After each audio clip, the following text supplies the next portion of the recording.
Right now, there are a lot of questions about the state of the Democratic Party after the loss to President Trump in the 2024 election. The party's favorability is at an all-time low, with many Americans feeling there's no plan, there's no strategy, and they don't really like the message.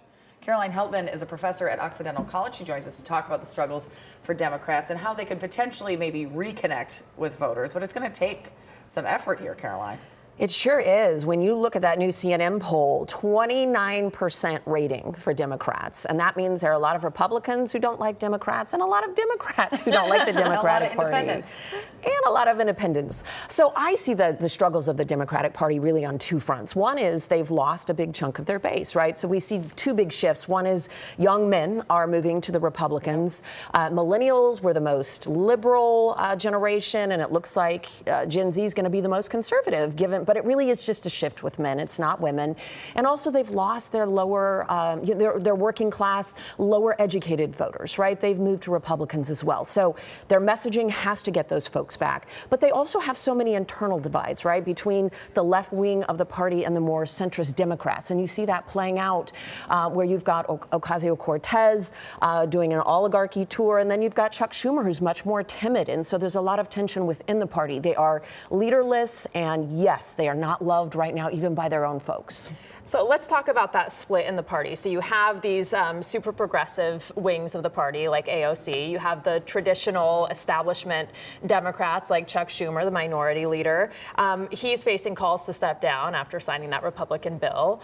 Is this going to be a permanent fracture in the party, or do you see it possibly coming together? Well, they'll need to come together if they want to be effective. And it is wild to me that they haven't kind of figured this out already. Just as somebody who watches politics, I'm sure we're all thinking the same thing.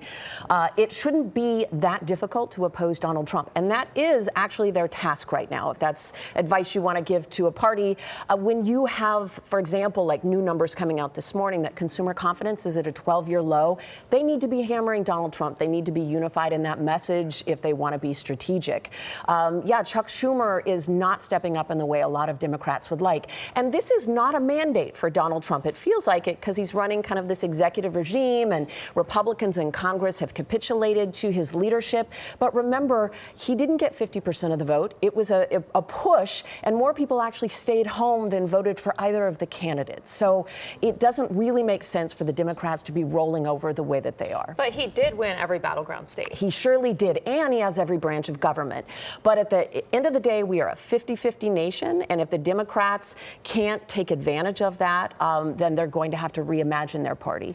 But I want to talk about what Ruta Bay just brought up. They lost every swing state, the Democrats did. And if you look at these states and you look at the demographics across the United States and where people are moving and how things are shifting, I mean, they have a very big gap to kind of overcome if they even want to be in contention for 2030 when it comes to how the Electoral College works. That's right, and it has everything to do with those working class, lower educated voters. So we see education becoming a massive defining moment in American politics now, where if you have a college degree, you're much more likely to vote for the Democratic Party. If you don't have a college degree, much more likely to vote for the Republican Party, and layer gender on top of that, because those are the two big factors right now. And the Democratic Party needs to be talking about kitchen table bread and butter issues, and so does Donald Trump, by the way. Well, I want to dive into what you just said, too, about the gender divide, because it is young men who are driving this. And there are a lot of factors right now going into that. There's a lot of discussion after this show on Netflix, Adolescence, yes, and kind of some of the masculinity and how we talk about masculinity and how that's playing into everything that's happening in society right now. How do you tap back into that group? Because it does feel like we've lost them.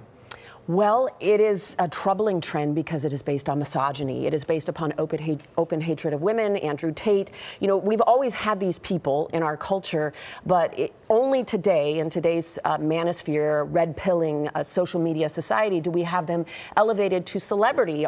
Do they become, multimillionaires? And so we need to have a, long, hard look in the mirror, looking at our culture to see why it is that we're celebrating misogyny. And I think Democrats, this is a broader kind of message that Democrats need to pick up, which is while we're watching news right now on a news channel, this is not where most people are getting their news anymore. They're getting it in podcasts, they're getting it on social media.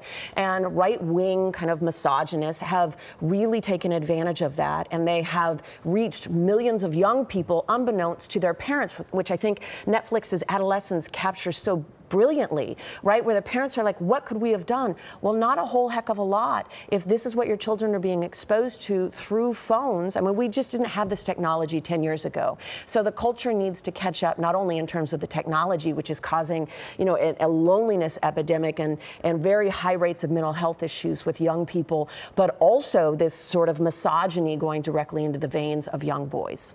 All right. Well, Carolyn Heldman. On that happy note. On that note, we appreciate you joining us. Thank you so much. And it has been fascinating to watch. There's a lot going on. Yeah. So thank you. Let's get a check now of our next weather forecast with meteorologist Paul Deanna. You got a lot going on too, just in a different